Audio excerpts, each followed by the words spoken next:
চিন্তাবিদ চিন্তা ভাবনা নিয়ে ব্যস্ত, ওলি আল্লাহ সরাসরি মহান আল্লাহকে নিয়ে ব্যস্ত।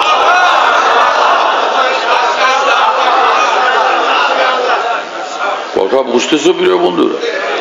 চিন্তাবিদ চিন্তা ভাবনা নিয়ে ব্যস্ত, আর আল্লাহর ওলি সর্বদা মহান আল্লাহকে নিয়ে ব্যস্ত। চিন্তাবিদ চিন্তা ভাবনায় মশগুল, আর আল্লাহর ওলি সর্বদা মহান আল্লাহকে নিয়ে মশগুল, আল্লাহর সঙ্গে মশগুল। পেয়ালার মধ্যে যদি দুধ থাকে দুধ বের হবে, মধু থাকে মধু বের হবে, ঢাললে ঢাললে মধু বের হবে। হ্যাঁ, আর যদি ওর ভিতরে বেলের শরবত থাকে বেলের শরবত বের হবে, চিনির শরবত থাকে চিনির শরবত বের হবে। আর পেশাব থাকলে তখন কি মধু বের হবে? হ্যাঁ, তখন কি এর ভিতর থেকে আমের রস আমের শরবত বের হবে, কাঁঠালের শরবত বের হবে। পেশাব থাকলে পেশাবই বের হবে। আরে ভাই মুসলমান, তোমার আমার মধ্যে ভিতরে আছে কি সেটা আগে খেয়াল করো। হ্যাঁ, ইমানের নূর না ফাসাদ, ইমানের নূর না ফিতনা, ইমানের নূর না অসংখ্য পাপাচারের লানত আর জুলমত এবং কালিমা ভিতরে আছে কি? ভিতরে যেটা আছে জবান থেকে সেটা বের হবে, চোখের চাহনি থেকে সেটা বের হবে, কর্মে আচরণে সেটাই ভাসবে, সেটাই প্রকাশ পাবে। তো সাহাবায়ে কেরাম কি এরকম ছিলেন? রাদিয়াল্লাহু তাআলা আনহুম। সাহাবায়ে কেরাম তাদের ভিতর অপবিত্র ছিল না, একদম পবিত্র ছিল। তাদের ভিতর কালিমা যুক্ত ছিল না, একদম নূরে আলোকিত ছিল। সাহাবা, তাবিঈন, তাবে তাবিঈন, তামাম আকাবির দ্বীন, তাদের ভিতরটা ছিল একদম মুকাম্মাল নূরে আলোকিত, কমপ্লিট নূরই নূরে আলোকিত। তো সেই মানুষরা যখন কথা বলতেন, জবানের প্রতিটি শব্দের সঙ্গে নূরই নূর বের হইত, চোখের চাহনির সঙ্গে নূরে নূর বের হইত। এগুলি কি আমার কথা? আমি সব সময় বলি, একবার না অসংখ্যবার বলছি আমি এই পৃথিবীতে, যে আমি যে সকল কথাবার্তা আলহামদুলিল্লাহ আল্লাহর দ্বীনের জন্য বলি, প্রতিটি কথাকে কোরআন সুন্নাহর দলিল প্রমাণাদি দিয়া প্রমাণিত করার আমি দায়িত্ব নিয়ে কথা বলি সব সময়। এটা আলহামদুলিল্লাহ কোন এরকম এক জায়গায় না যে এক জায়গায় বললাম সেটার দায়িত্ব নিলাম। সর্বদা পৃথিবীর যেখানে আমি আল্লাহর দ্বীনের ব্যাপারে কথা বলি, আলহামদুলিল্লাহ কোরআন সুন্নাহর দলিল প্রমাণ দিয়ে সেটাকে প্রমাণিত করার দায়িত্ব নিয়ে আমি কথা বলি। যে কারো দরকার থাকলে সে আমার সঙ্গে কথা বলতে পারে যে এই সকল বক্তব্যের দলিল কোথায়।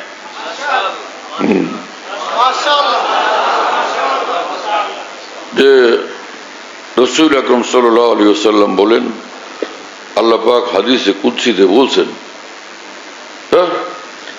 যে লা ইয়াতাকাররাবুল আবদু ইলাইয়া বিমিসলিন নওয়াফিল, বান্দা ফরজ আমল সমূহের দ্বারা যত উচ্চতর আমার নৈকট্য অর্জন করে, এত উচ্চতর নৈকট্য, এত বড় নৈকট্য আর কোন আমলের দ্বারা অর্জন করতে পারে না।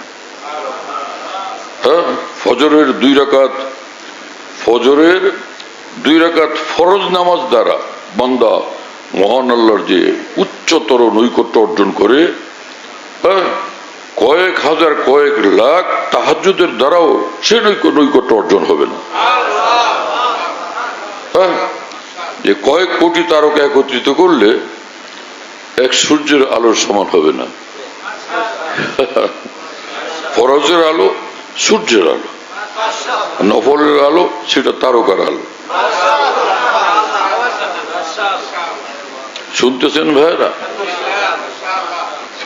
কিন্তু শুনে সে নফল কি জিনিস সেটাও শুনবেন আল্লাহ পাকের হাদিসে কুদসির ভাষায়। কথা বুঝতেছেন? ফরজ বড় জিনিস।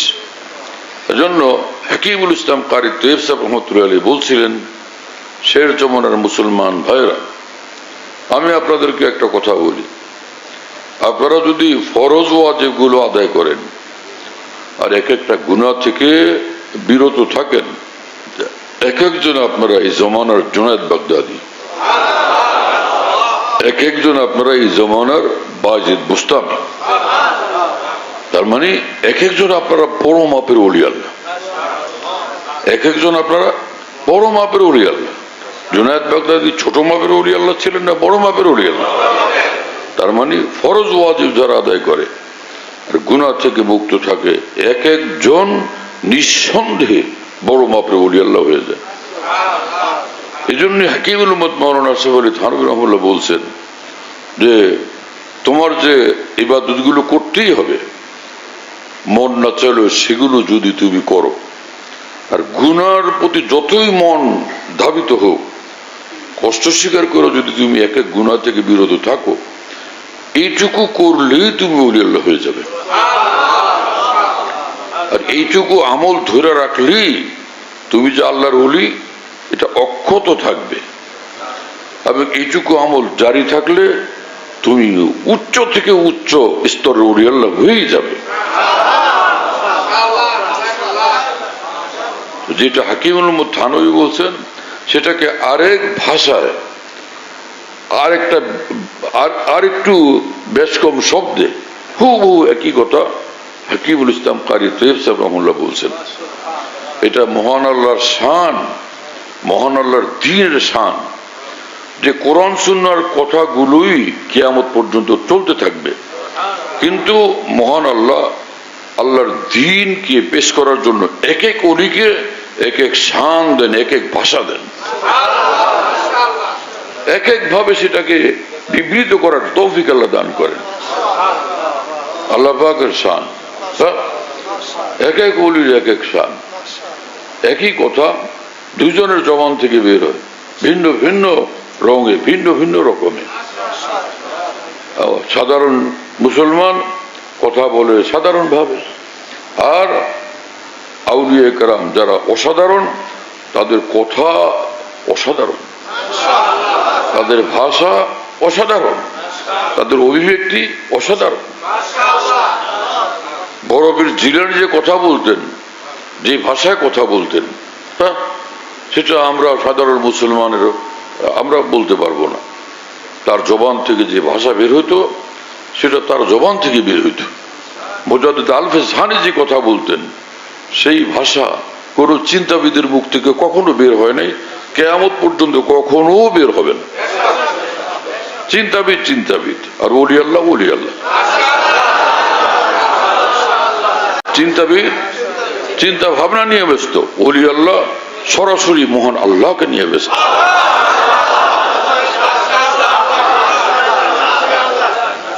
কথা বুঝতেছো প্রিয় বন্ধুরা? চিন্তাবিদ চিন্তা ভাবনা নিয়ে ব্যস্ত, আর আল্লাহর ওলি সর্বদা মহান আল্লাহকে নিয়ে ব্যস্ত। চিন্তাবিদ চিন্তা ভাবনায় মশগুল, আর আল্লাহর ওলি সর্বদা মহান আল্লাহকে নিয়ে মশগুল, আল্লাহর সঙ্গে মশগুল। মশগাল আহলে দিল আখতার বাগ ইমা কে বাগ বানিয়ে।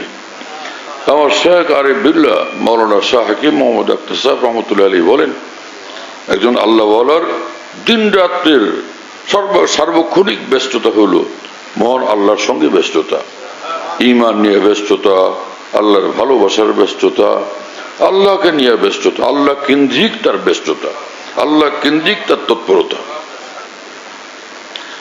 তো রাসূল আকরাম সাল্লাল্লাহু আলাইহি ওয়াসাল্লাম বলেন, লা তাকাররাবুল আবদু ইলাইয়া বিমিসলিল ফারাইজি। আল্লাহ পাক এই কথা বলছেন, বান্দা ফরজ নামাজের ফরজ আমলের দ্বারা আমার যত নৈকট্য অর্জন করে এইরকমটার কোন আমলের দ্বারা হয় না। ওয়ালা যালুল আবদু ইয়াতাকাররাবু ইলাইয়া বিন-নওয়াফিল হাত্তা আহবাবতুহু। আর বান্দা নফল আমলের দ্বারা যখন আমার নৈকট্য অর্জনের চেষ্টা করে, এটা আমি দেখতে থাকি, তো আমি তাকে বিশেষভাবে ভালোবেসে ফেলি। হাত্তা আহবাবতু, আমি তাকে বিশেষভাবে ভালোবেসে ফেলি। ফাকুনতু সামাহু আল্লাযী ইয়াসমাউ বিহি, বাসারাহু আল্লাযী ইউবসিরু বিহি, ইয়াদাহু আল্লাতী ইয়াবতিশু বিহা, ওয়া রিজলাহু আল্লাতী ইয়ামশী বিহা, ওয়া লিসানাহু আল্লাযী ইয়াতাকাল্লামু বিহি, وقلبه الذي يذكر به।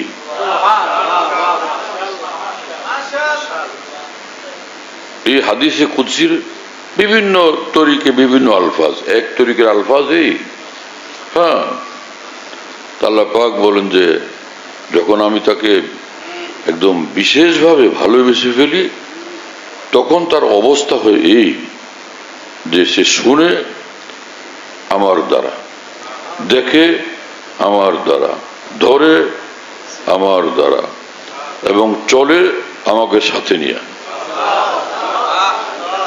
চলে হাঁটে আমাকে সাথে নিয়ে, বলে, সে যখন কথা বলে তো আমাকে সাথে নিয়ে কথা বলে, এবং যখন ভাবে অন্তর দ্বারা ভাবে স্মরণ করে তো সে তার ভাবনা হয় আমাকে সাথে নিয়ে।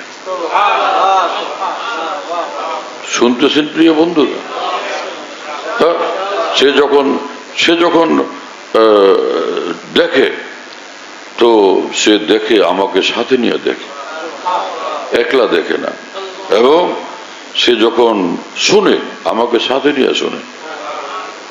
তার মানে তার চোখের চাহনিতে আল্লাহ পাকের নূর, তার শ্রবণ শক্তিতে আল্লাহ পাকের নূর ছেয়ে আছে, তার হাতের সঙ্গে তার চলার সঙ্গে আল্লাহ পাকের নূর আর নূর, তার গতি, তার মতি গতি সবকিছুর মধ্যে আল্লাহ পাকের নূর, এবং তার কথা আর ভাবনার মধ্যে আল্লাহ পাকের নূর শামিল। এইভাবে এক আল্লাহ ওয়ালা পৃথিবীতে বসবাস করে। কথা বুঝতেছেন প্রিয় বন্ধুরা? হ্যাঁ, মুন্সি মৌলবীর দল আর একদল ইসলামী চিন্তাবিদ আর রাজনীতিবিদের দল। ইসলামের রাজনীতি করো, সংগঠন করো, পার্টি করো, দল করো, অনেক আগে হয়ে গেছে। হ্যাঁ, কোরআন সুন্নাহর খবর রাখো না মিয়া। আর আলেমদের উপরে তোমরা এতেরাজ করো, অভিযোগ তোলো, আউলিয়া কেরামের উপরে অভিযোগ তোলো, সাহাবাদের উপর অভিযোগ তোলো, আইম্মায়ে দ্বীনের উপরে অভিযোগ তোলো, মযহাবের ইমামদের উপরে, ফকিহদের উপর অভিযোগ তোলো, অথচ দ্বীনের কোনো বুঝই তোমার নেই, কোন এলেমই তোমার নেই। কোন চিন্তাবিদ তুমি, কোন লিডার এবং নেতা তুমি, কোন সাংগঠনিক তুমি আসো আমার সঙ্গে কথা বলো, আমি দেখি তোমাকে। হ্যাঁ, আমাদের বহু উলামায়ে কেরাম রয়ে গেছেন যাদের সঙ্গে তোমরা বসো তো দেখবা। তো আমি তো দায়িত্ব নিয়ে বলতেছি আমার সঙ্গেই বসো, আমি আমাদের সকল উলামাদের পক্ষ থেকে তোমাদের সঙ্গে একাই কথা বলবো ইনশাআল্লাহ, একাই কথা বলবো ইনশাআল্লাহ। হ্যাঁ, আমাদের মহান উলামায়ে দ্বীন যারা মওজুদ আছেন এক একজন যথেষ্ট তোমাদের এই সকল তামাম সব ঝামেলার উত্তর দেওয়ার জন্য, জবাব দেওয়ার জন্য। এবং এরকম না যে গলা টিপে ধরে আমরা তোমাদেরকে শোনাবো, বরং শান্তভাবে ভদ্রভাবে বসবে তোমরা, আমরাও বসবো, শান্তভাবে আলাপ আলোচনা হবে। দেখো সত্য কোনটা, মিথ্যা কোনটা, হক কোনটা, বাতিল কোনটা, তা কোনটা হক কোনটা বাতিল দেখো সামনাসামনি। তুমি প্রমাণ করো, আমিও প্রমাণ করি, তোমরা প্রমাণ করো, আমরাও প্রমাণ করো। তোমরা মনে করো যে সে সবকিছু বুঝে ফেলছো, না, এখনো কিছু বুঝতেই পারো নাই, এখনো কিছুই বুঝতে পারো নাই। এটা মানে তোমাদের মধ্যে আল্লাহর প্রতি ভালোবাসা আছে, রসুলের প্রতি ভালোবাসা আছে, কোরআনের প্রতি ভালোবাসা আছে, দ্বীনের প্রতি ভালোবাসা আছে। এটা মানি এবং বিশ্বাস করি। একই সঙ্গে এটাও গভীরভাবে বিশ্বাস করি তুমি দ্বীন বুঝো না, তুমি দ্বীন জানো না, কোরআন সুন্নাহর সহি অর্থ মর্ম আজ পর্যন্ত তুমি বুঝো নাই, তোমার লিডাররা কেউ বুঝে নেই, তোমাদের নেতা, মহান নেতা একজনও বুঝে নেই। যত বাতিল পন্থী সব কোরআন হাদিস থেকে বলে।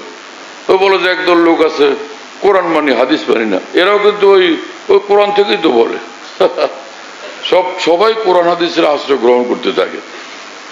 যারা হক তারা যেরকম কোরআন হাদিস ওয়ালা, মুসলমানদের মধ্যে যারা বাতিল পন্থী সবগুলো কোরআন হাদিস ওয়ালা। মুতাজিলা কি কোরআন হাদিস ওয়ালা না? খাওয়ারেজ কোরআন হাদিস ওয়ালা না? রাওয়াফেজ যারা রাফেজি কোরআন হাদিস ওয়ালা না? তা এইভাবে যারা শিয়া তারা কোরআন হাদিস ওয়ালা না? যত বাতিল পন্থী মুসলমানদের মধ্যে সব কোরআন হাদিস ওয়ালা। এই জন্য কোরআন হাদিসের রেফারেন্স দেওয়ার অর্থই না যে সে হক বুঝতে পারছে। সে কোরআন হাদিসের রেফারেন্সের সঙ্গে সে হকওয়ালা তখন যখন মহান আকাবের দিনের দিনী ব্যাখ্যার সাথে তার দিনী ব্যাখ্যার মিল পাওয়া যায়, এবং আউলিয়া উম্মত যারা স্বীকৃতি আউলিয়া উম্মত তারা সেটাকে হক হিসাবে স্বীকৃতি দেন, তখন বোঝা যাবে হ্যাঁ এটা ঠিক আছে, আর না হলো এটা একদম বেঠিক। মুসলমানদের উচিত সেই পথ একদম নিঃসংকোচে নির্দ্বিধা একদম ইতমিনানের সাথে সেটা পরিহার করে চলা, তখন মুসলমান হকের উপর থাকবে। কথা বুঝতেছেন? এইটা আবার কই পেলেন? এই কোরআন শরীফে পেলাম। কোরআন শরীফ আল্লাহ পাক বলছেন কি এটা ফাসআলু আহলা যিকরি ইন কুনতুম লা তা'লামুন। কোরআন শরীফ আল্লাহ পাক বলছেন ইহদিনাস সিরাতাল মুস্তাকিম সিরাতাল লাযিনা আন'আমতা আলাইহিম। আল্লাহ পাক নিজে শিখিয়েছেন, বলো সিরাতুল মুস্তাকিমের হেদায়েত চাই। ফের আল্লাহ পাক বলেন এইটুকু বললে হবে না, এর সঙ্গে যোগ করো সিরাতাল লাযিনা আন'আমতা আলাইহিম। আপনার বিশেষ অনুগ্রহ প্রাপ্ত যারা, তাদের পথ চাই। বোঝা গেল খালি দিনের পথ কোরআন হাদিসের পথ বলা যথেষ্ট নয়, বরং কোরআন হাদিস সঠিকভাবে যারা বুঝছেন এবং সেই মোতাবেক মোকাম্মল কমপ্লিট জীবন গড়ছেন, তাদের পথে চললে তখন সেটা সিরাতুল মুস্তাকিমের হেদায়েতের পথ হবে, নতুবা নয়। কথা বুঝতেছেন প্রিয় বন্ধুরা? সূরা ফাতিহার এলেমটুকু নাই ইসলামী চিন্তাবিদ, সূরা ফাতিহার এলেমটুকু নাই ইসলামী চিন্তাবিদ। কি ইসলামী চিন্তাবিদ তুমি? আরে মিয়া, ইসলামী চিন্তাবিদ হওয়ার দরকার নাই। হক্কানি উলামা এবং আসলাফ ও আকাবের দ্বীনকে অনুসরণ করে সচ্চা মুসলমান হয়ে চলো জান্নাতুল ফিরদাউসে ছুটি। ওয়া আখিরু দাওয়ানা আলহামদুলিল্লাহ।